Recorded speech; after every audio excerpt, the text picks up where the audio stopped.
Pagi anak-anak, pagi. Mudah-mudahan kalian sudah pada bangun ya. Pada waktu ini kalian mudah-mudahan tetap semangat dan selalu di rumah, tidak pergi kemana-mana, dan mudah-mudahan tetap selalu sehat. Sekali lagi, di rumah saja, jangan main-main kemana-mana. Kemudian selalu berdoa pada Tuhan. Mudah-mudahan pagi ini kalian sudah berdoa, sudah bangun semuanya, dan kita masuk dalam pembelajaran PJOK. Sekali lagi bahwa pada saat ini kita semua disuruh oleh Menteri Pendidikan supaya melakukan pembelajaran daring. Nah, anakku, pagi ini tema yang akan kita bahas, pokok bahasan yang akan kita bahas adalah masalah kebugaran jasmani. Kenapa saya berikan tema kebugaran jasmani ini ke kalian? Bahwa perlu kalian sadari bahwa kalian itu adalah anak SMK dan sekarang udah kelas 11. Barangkali ada yang tidak melanjutkan, otomatis kalian harus kerja.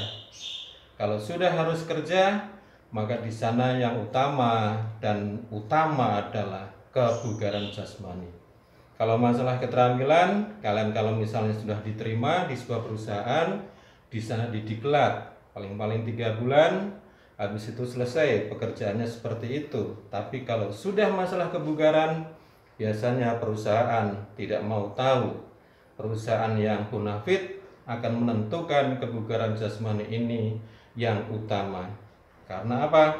Karena kalau sudah perusahaan Jepang itu di sana bayarannya itu dihitung tiap menit. Jangan sampai kalian menit per menit itu kalian akan jatuh pingsan dan lain sebagainya. Jadi selama 8 jam kalian dituntut untuk selalu bugar. Oleh karena itu materi ini saya berikan ke kalian.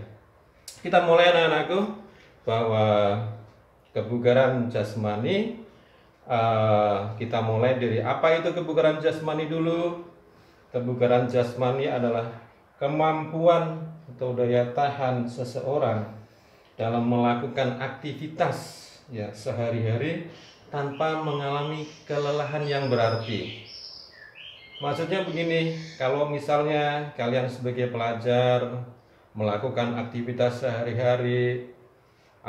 sehari-harinya otomatis adalah belajar.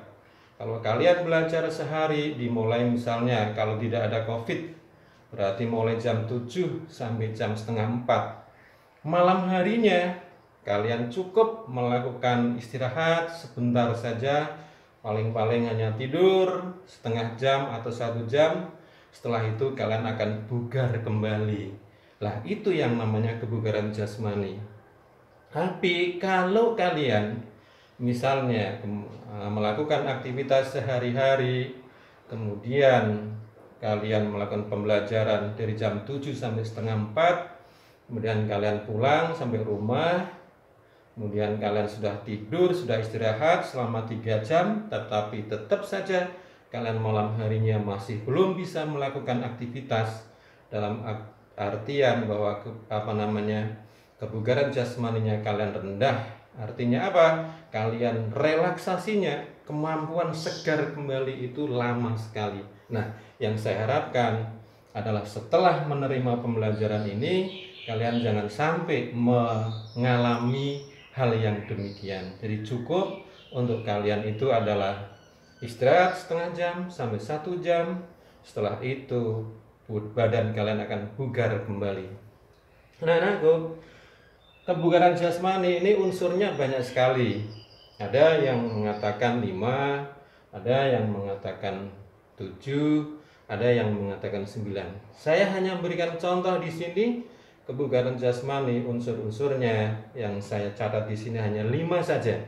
Nanti kalau ada pertanyaan dari saya, silahkan sebutkan unsur-unsur kebugaran jasmani 7, berarti kalian harus mencari lagi.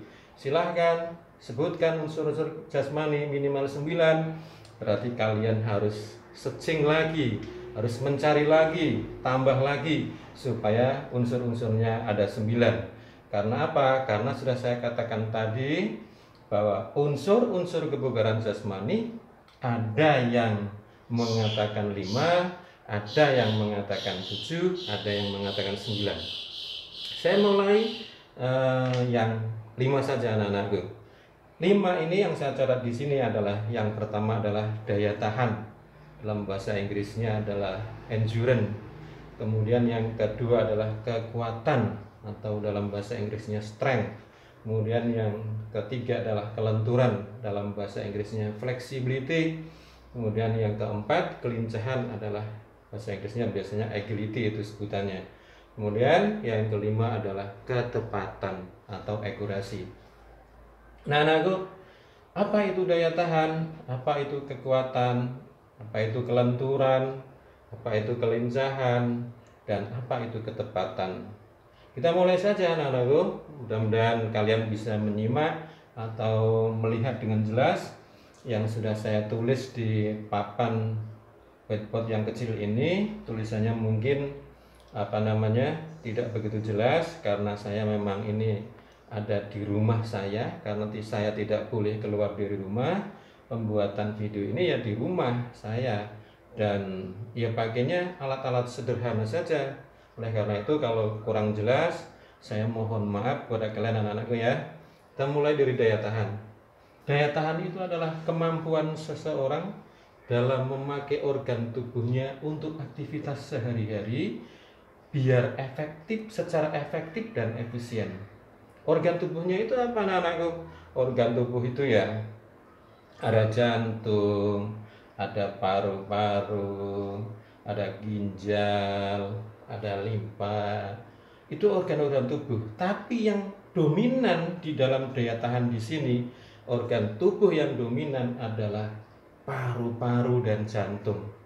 Paru-paru itu apa anak-anakku? Paru-paru adalah kemampuan di dalam menghirup oksigen untuk diedarkan ke dalam tubuh.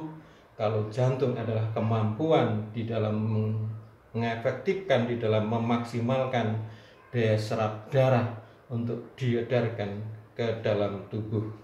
Oleh karena itu, dua organ ini, jantung dan paru, itu sangat vital sekali dalam membentuk kemampuan atau unsur kebugaran jasmani, yaitu unsur daya tahan. Kalian misalnya bagaimana untuk meningkatkan daya tahan, minimal daya tahan kalian supaya tetap bagus dan lain sebagainya?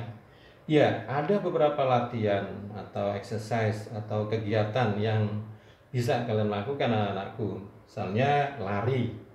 Lari silahkan, kalian mau pakai lari 2,4 kilo juga bisa, lari 12 menit juga bisa. Tapi kalau dalam tes kebugaran jasmani, kalian misalnya masuk di akademi kepolisian, masuk di akademi TNI, biasanya yang dipakai adalah lari 2,4 kilo dalam waktu 4,8 menit. Jadi kalau kalian bisa lari dalam waktu 4,8 menit, kemudian jaraknya 2,4 kilo, maka kalian kemampuan daya tahannya itu sangat prima sekali, bagus sekali. Kedua anak-anakku, masalah kekuatan. Kekuatan itu adalah kalau dalam bahasa Inggrisnya strength. Jadi apa artinya kekuatan? Kekuatan adalah kemampuan dalam mempergunakan otot untuk menerima beban sewaktu bekerja. Kalian misalnya saya suruh untuk lari misalnya, atau untuk melakukan kegiatan push up misalnya, otot kalian bagaimana kalau tak suruh sit up? Kalau tak suruh push up? Push up itu berkaitan sama lengan atau sama tangan. Kalau push up itu berkaitan sama otot perut. Kalian siap nggak otot kalian? Kalau kalian tidak bermasalah, misalnya tak suruh push up 5 menit, atau mau pakai waktu, kalau waktu ya bisa 5 menit, bisa 3 menit, bisa 2 menit, itu disesuaikan dengan kemampuan jasmani kalian atau kebugaran jasmani kalian. Kalau misalnya pakai hitungan bisa, misalnya push up-nya latihan pertama 5 kali, kemudian minggu berikutnya 10 kali, minggu berikutnya 15 kali dan lain sebagainya. Kalian bagaimana otot kalian? Siap apa tidak? Nah, ini yang dimaksud adalah kemampuan dalam mempergunakan otot untuk menerima beban ketika kita bekerja. Yang ketiga anak-anakku, ini berkaitan sama kelenturan atau flexibility. Kelenturan atau flexibility adalah efektivitas tubuh dalam menyesuaikan diri dengan gerakan. Kalian coba kalian ingat pada waktu sebelum ada COVID anak-anakku, pada waktu pembelajaran dengan saya misalnya, kalian sebelum tak suruh melakukan menginjak pada pematri inti, kalian biasanya akan saya siapkan dulu, kemudian pemanasan dan lain sebagainya. Nah, pada waktu pemanasan itu kalian ingat nggak bahwa kalian itu telah melakukan gerakan stretching atau gerakan penguluran otot. Nah, stretching itu adalah gerakan untuk memaksimalkan kelenturan kalian, memaksimalkan flexibility kalian. Jadi semakin tubuh itu semakin flexibility, maka tingkat kecederaannya itu semakin minimal. Tapi semakin tubuh itu semakin kaku, semakin rendah flexibility-nya, maka tubuh itu semakin maksimal. Artinya apa? Artinya itu kalau maksimal itu mudah cedera. Nah, kita berharap mudah-mudahan kita semua tubuh kita itu flexibility-nya atau kelenturannya itu bagus. Kalau bagus, ya insya Allah tidak mudah cedera. Jadi melakukan gerakan apapun bisa. Dan sekali lagi yang saya contohkan tadi itu adalah latihan flexibility yang sifatnya pasif, bukan dinamis. Tapi kalau dinamis, gerakan atau latihan yang sifatnya dinamis itu kalian bisa misalnya ikut kegiatan yoga misalnya. Kalau di yoga di sana sangat asik sekali ya anak-anakku ya. Kalau misalnya kalian besok sudah punya uang banyak, saya harapkan kalian silahkan ikut yoga. Kemudian bisa melakukan senam.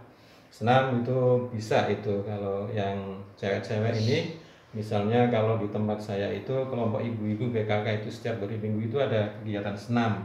Nah, bisa kalian besok ya, yang cewek-cewek silahkan mau senam. Nah, yang lebih ekstrim lagi itu adalah renang. Kenapa? Renang ini adalah seluruh organ tubuh dari mulai ujung rambut sampai ujung kaki semuanya bergerak.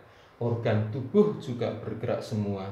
Dan renang ini adalah olahraga yang sangat baik sekali, baik untuk perkembangan maupun pertumbuhan anak. Besok kalau misalnya kalian sudah berkeluarga ya anakku, jangan lupa itu anak-anak kalian besok kalau sudah misalnya usia sudah 2 tahun, 3 tahun, silahkan dilatih untuk melakukan olahraga akuatik atau renang. Nggak usah ke kolam renang, cukup saja di sana dibuatkan belikan bak besar, kasih saja itu pelampung dan sebagainya, anak itu biar bergerak. Nah, dari sana nanti lama-lama akan menjadi anak yang pertumbuhannya baik dan perkembangannya baik. Apa bedanya anak-anakku? Perkembangan sama pertumbuhan. Kalau perkembangan itu berkaitan sama psiko atau kejiwaan. Tapi kalau pertumbuhan itu berkaitan sama fisik ya.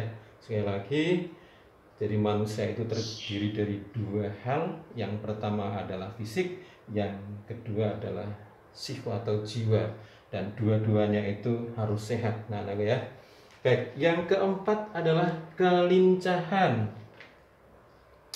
Kelincahan atau agility adalah kemampuan seseorang dalam menyesuaikan diri dengan posisi-posisi tubuh, ya.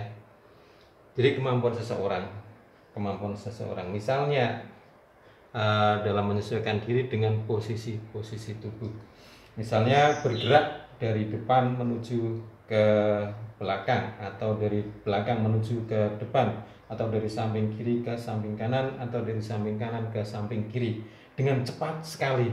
Nah, gerakan-gerakan yang dengan cepat sekali dan bisa melakukan, maka seseorang yang bisa melakukan seperti itu berarti agility-nya atau kelincahannya itu bagus. Biasanya latihan yang dipakai untuk meningkatkan kelincahan atau agility adalah bisa dengan cara lari zigzag, bisa dengan cara misalnya naik turun tangga. Kalau di sekolah itu ada anak-anakku ya, di sebelah timur sana itu ada tangga yang menuju ke atas, itu silakan kalian bisa naik ke atas kemudian turun lagi, atau kalau tidak silakan kalian dari bawah naik kemudian turun lagi, naik turun lagi, bisa pakai hitungan bilangan misalnya 1, 2, 3, atau pakai menit silakan. Itu adalah latihan-latihan untuk meningkatkan agility kalian atau kelincahan kalian. Kelima anak-anakku adalah ketepatan atau akurasi. Adalah kemampuan dalam mengendalikan gerakan sesuai dengan sasaran. Ya, ini kalau kalau latihan yang dipakai untuk menguji ketepatan seseorang, orang itu akurasinya bagus atau tidak, itu memang yang paling tepat adalah latihannya adalah memanah. Jadi kalau sudah memanah itu sangat bagus sekali. Seseorang itu akurasinya bagus atau tidak. Tapi kalau misalnya di sekolahan kok tidak ada sarana memanahnya, bagaimana cara melatihnya? Kalian bisa saja misalnya di sana ada batu yang ditumpuk, kemudian pakai sepatu yang dikumpul-kumpulkan. Kalian misalnya dari jarak 5 meter dilempar aja pakai alat sesuatu, misalnya pakai sepatu atau pakai apa, biar mengena sepatu itu di tumpukan batu yang ada di sana. Nah, itu adalah latihan-latihan yang sekali lagi dipakai untuk melatih seseorang dalam latihan akurasi. Nah, berikutnya anak-anakku, saya kira ini pembelajaran pagi ini saya sampai sekian saja, dan silahkan kalian tetap dilanjutkan di Google Classroom ya. Di sana nanti ada pertanyaan-pertanyaan dari saya, dan silahkan kalian jawab di bentuknya urut saja di sana. Nanti akan saya lihat hasilnya seperti apa. Pertanyaannya saya ada di Google Classroom semuanya, tidak saya sampaikan di sini. Ini hanya paparan saya saja yang berkaitan sama kejujuran jasmani. Itu ya anak-anakku ya. Sekali lagi, tetap semangat, tetap gembira, tetap di rumah lawan COVID-19. Semangat anak-anakku ya. Oke, selamat pagi. Terima kasih. Assalamualaikum.